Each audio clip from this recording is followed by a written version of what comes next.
Everybody asking how we doing, say we good. Don't need no one to tell me how to live just like they would. It ain't their business, but they in it, I don't know why. Revolved around my life after I found another. Assalamualaikum warahmatullahi wabarakatuh. Salam Om Swastiastu, Namo Buddhaya, salam kebajikan. Salam sehat teman-teman semua dan dosen yang saya hormati, Bapak Apud Abdul Aziz SABMM selaku dosen pengampu dalam mata kuliah aspek hukum dalam ekonomi. Di sini saya akan membawakan materi tentang membangun stabilitas dan kepastian dalam aktivitas ekonomi. Saya Mesya Ananda Saputri dengan NIM 09982211300079. Lanjut saja ke materinya. Pengantar, aspek hukum dalam ekonomi mengacu pada aturan, regulasi, dan kerangka hukum yang mengatur perilaku ekonomi di dalam suatu negara atau sistem internasional. Hukum berperan penting untuk menciptakan kepastian dan stabilitas dalam transaksi ekonomi sehingga meningkatkan kepercayaan pelaku usaha.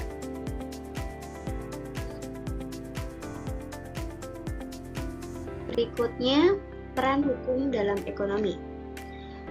Peran hukum dalam ekonomi di sini ada 4, yaitu mendukung stabilitas ekonomi.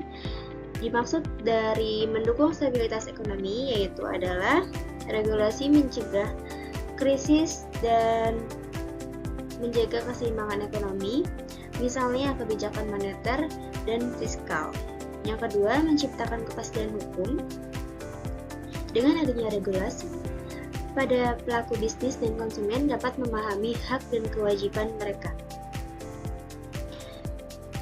Yang ketiga itu ada melindungi persaingan usaha.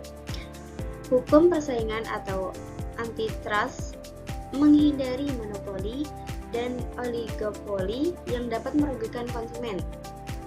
Yang keempat, menjaga integritas pasar. Regulasi mencegah manipulasi harga dan penipuan transaksi.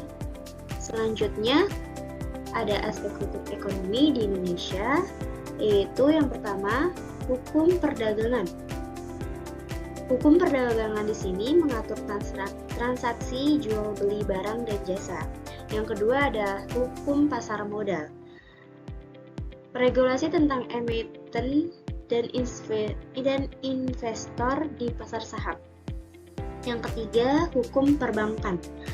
Hukum perbankan mengatur operasi bank, pinjaman, dan suku bunga. Hukum persaingan usaha diatur oleh UU Nomor 5 Tahun 1999 melarang praktik monopoli dan persaingan usaha tidak sehat. Yang terakhir ada hukum perlindungan konsumen. Hukum perlindungan konsumen ini diatur di UU Nomor 8 Tahun 1999 mengatur hak-hak konsumen dan kewajiban pelaku usaha. Selanjutnya ada implementasi dan tantangan.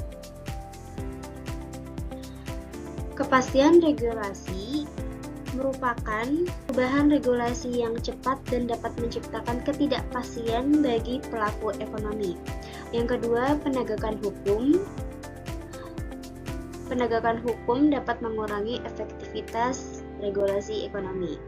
Yang ketiga, korupsi dan birokrasi, yaitu kegiatan yang seringkali memperlambat kegiatan ekonomi dan investasi.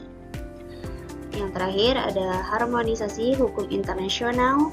Terdapat tantangan untuk menyesuaikan hukum ekonomi lokal dengan regulasi internasional. Contoh studi kasus dalam materi ini adalah kasus monopoli Indosat pada tahun 2007.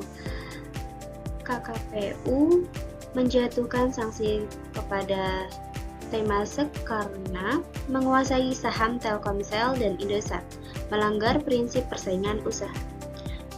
Yang kedua, skandal Jiwarasa tahun 2019, kasus gagal bayar di sektor asuransi menunjukkan lemahnya regulasi dan pengawasan di sektor keuangan. Selanjutnya, itu ada kesimpulan. Kesimpulan dari materi ini adalah hukum dan ekonomi memiliki hubungan yang saling mempengaruhi. Regulasi yang baik akan menciptakan lingkungan ekonomi yang sehat dan kondusif bagi pertumbuhan. Namun, penegakan hukum harus efektif agar regulasi memiliki dampak yang nyata. Terima kasih. Mungkin ini saja yang bisa dapat saya sampaikan. Kurang lebihnya mohon maaf. Wassalamualaikum warahmatullahi wabarakatuh.